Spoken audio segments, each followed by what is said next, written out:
Hello, dancers. Today we are going to be working on arm movement and specifically the movement that we can use to like body condition or just train to get used to certain pathways.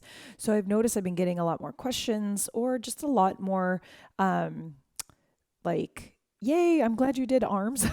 I don't even know what that is, but just more comments. There we go. More feedback about how everyone is looking for arm work and all of that stuff. So, really, we want to talk about why it's important to body condition and do all those things because that's going to be super, super helpful for you. So, the first thing is to really just allow yourself to be okay with where you are at today. So, meaning your arms, if they get sore, if they get fatigued and stuff like that, that's going to happen. Let it happen. And that's okay. And then take a break where you need. Don't try and force yourself through those moments, especially if there's pain. Never force yourself through pain. There's another thing to be sore from using muscles that you haven't used regularly. That's a different kind of feeling. But if there's anything that feels uncomfortable that you're like, that doesn't feel like that should be happening, then just stop, right? So that's really important because I find these muscles in our back right here as well as up here tend to be a little bit weaker than some of the other muscles in our body. So that's why I'm kind of saying this to you all.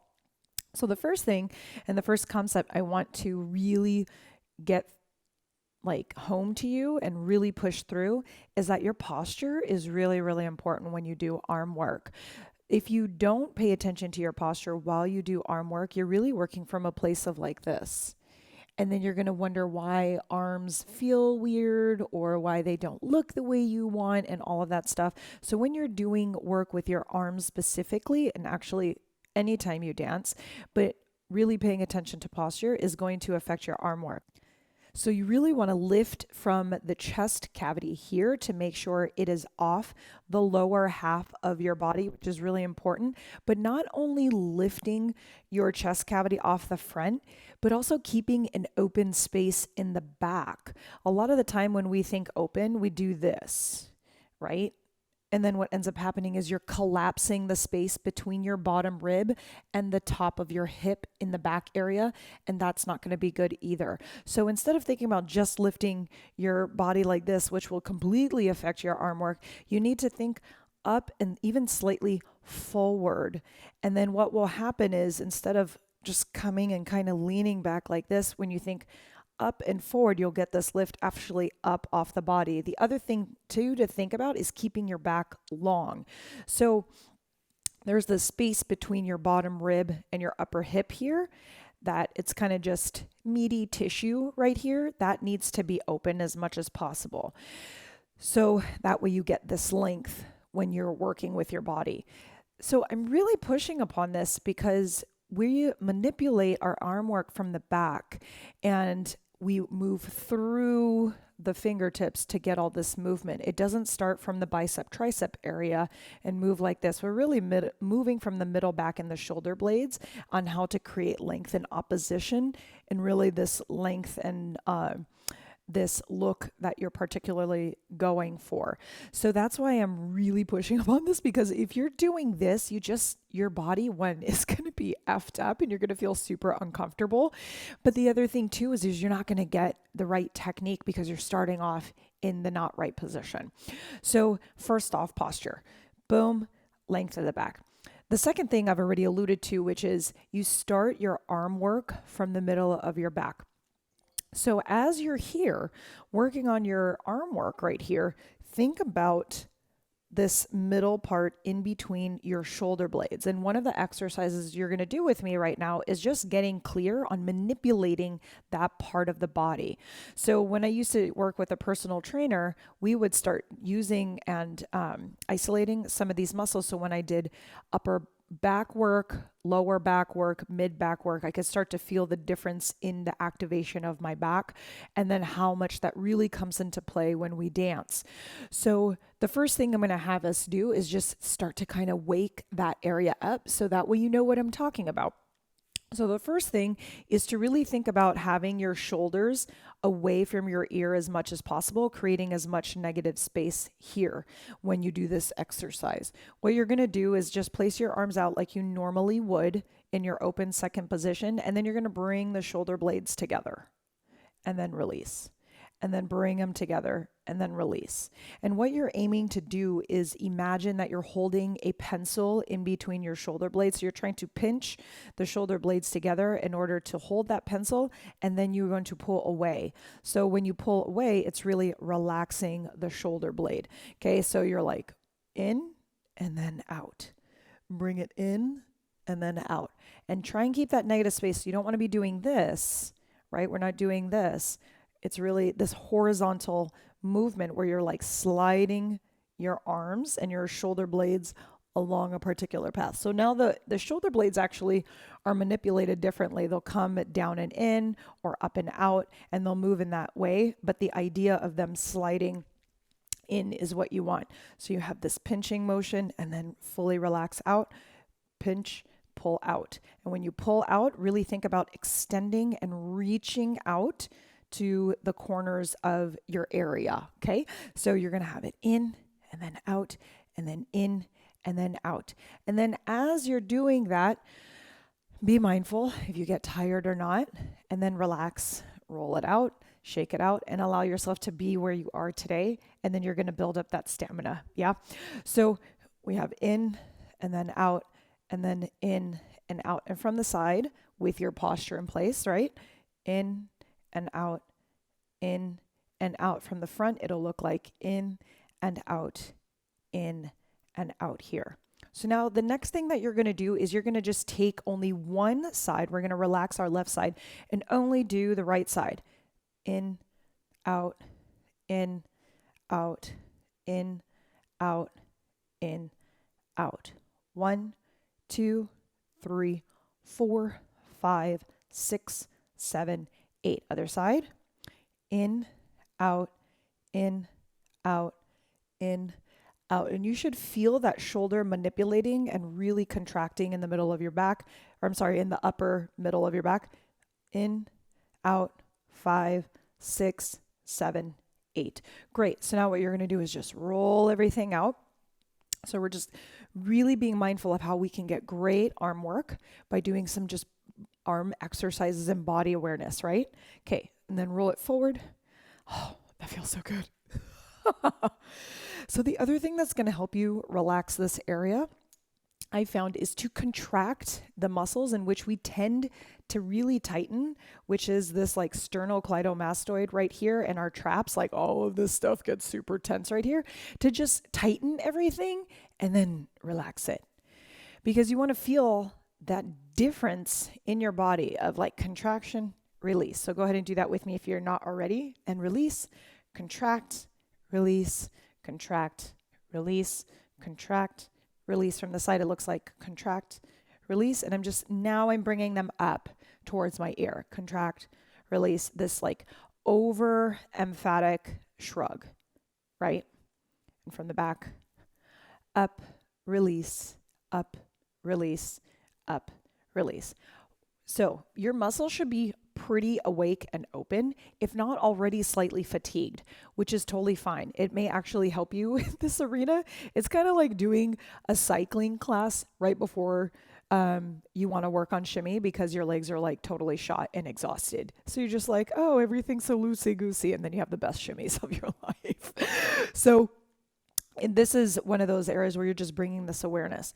So one of the exercises that you can do, and this is the only exercise we're going to be doing today because that is already a lot if you haven't done a lot of work on your arms and your shoulder, is to just actually raise your arms, being mindful of keeping your shoulder right where it is when you start.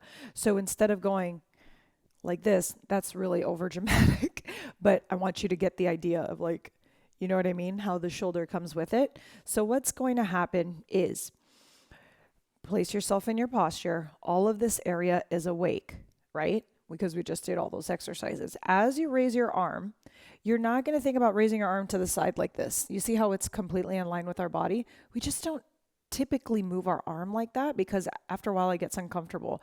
What you're really wanting to do is raise your arm just slightly forward of your body, almost like almost, but not quite at a 45-degree angle. So it's not here, but is just slightly forward. So you should notice in your peripheral that it goes shoulder, elbow, fingertip, and it's on this diagonal line coming away from your body, right? Not out to the side where you can't even see your fingertips anymore. So as you're doing this activation that you're doing here, you're going to think about bringing your shoulder in and down right here, manipulating that shoulder blade that we just did as you raise the arm. So we're only going to go to right here because this is where I find if we can't get here, it's going to be harder to get the other one because we just don't have the awareness yet. So we're only going to be going halfway. So when you're here, you're going to be mindful of keeping that shoulder blade activated like you just did, and then raising the arm. And your opposite hand, which is your left hand right now, is on the shoulder, making sure that it doesn't push against your hand. Does that make sense? So your left hand is acting as the regulator here. Regulators. Anybody remember that from Warren G? Anyway, so you're going to lift and just make sure your shoulder doesn't come up against your fingers on the left hand. So we're here and you're just going to raise and allow it to come here. And then you're going to melt back down. And you're really feeling this control through the mid back versus just kind of coming through here haphazardly, because what ends up happening is although you could do that, we lose the sensation of being aware of what's happening between the shoulder and your shoulder blade in the middle of your back and how that can start to affect your upper arm when you start to raise it. So I want you to keep that activated, bring that shoulder in, and then up and down and up and down. Let's go slower. 5, 6, 7, and 1, 2, 3, 4, hold. Now you're going to check here. Is your arm just slightly in front of you? And did you push your shoulder against those fingertips, or did they stay right in place? And then drop it. 5, 6, 7, 8. Again, 1, 2, 3, 4, hold. 6, 7, 8. Drop. 1, 2, 3. Other side. 1, 2, 3, 4. Hold. So this should be activated here, right? The small little movement still activates your shoulder blade because you start to get more power behind your arm movement. What if you want to come here and then pull back? Here and then pull back. You start to really get awareness about how to start doing that. So lift, 2, 3, 4, and down. 6, 7. One more time. It's lift, 2, 3, 4. Stop. Making sure it's in line with where you want it. Didn't push against your right fingers, and melt. 6, 7, 8. So now we're going to go to the right side. You're going to have 1, 2, 3, 4. Flip up. 5, 6, hold. This is where I see that it starts to really affect the shoulder. People start lifting all together. So you're going to stop on that angle, and that's where we're going to stop today, is you getting really good awareness about that. So you're going to have 1, 2, 3, 4, flip, and up here. So now you want to feel, yes, this is activating, but it didn't come up. It's not pushing against your fingertips. The negative space between your ear and your shoulder didn't change, right? So that's what you're really going for. Again, on your right side, 5, 6, 7, and 1, 2, 3, 4, flip, 6, 7, 8. And you're just going to hold it here, because this is the point of which I see it starts to change a lot for people, because now it's above the shoulder. Your hands are above the shoulder, right? Flip down, 6 on your left. Here we go. 1, 2, 3, 4, flip, 6, 7, 8. Is your shoulder activated? Did you let go of your shoulder? So now it's just kind of loose and it's just kind of being pulled along with the arm. Keep it active so you can keep it down. And flip, 6, 7, 8. 1, 2, 3, 4. Flip, 6, 7, 8. Flip, come down. Wonderful. So now as you do that, this is just to gain awareness. Do the warm up beforehand, right? Feel what's going on, get a little bit fatigued. That's okay, right? You might be sore tomorrow. This might feel like done and worn out, and that's okay. But what you're really wanting to do is building that awareness of when I lift my hands, am I really activating here? Or am I keeping it down because I've been activating from the mid back? So that's going to allow a lot more control, a lot more openness right here, which will allow you to frame really nicely in your arm work because you can now keep your neck looking nice and long, keeping that negative space here and really emphasizing the movement that you want to. All right. Have fun with this, dancers. Take your time with it. Feel free to do one side at a time, but make sure you do the other side. You're going to be like super buff and conditioned on one side, and the other one's going to be like, wah, wah. Okay. All right. Have fun with this one.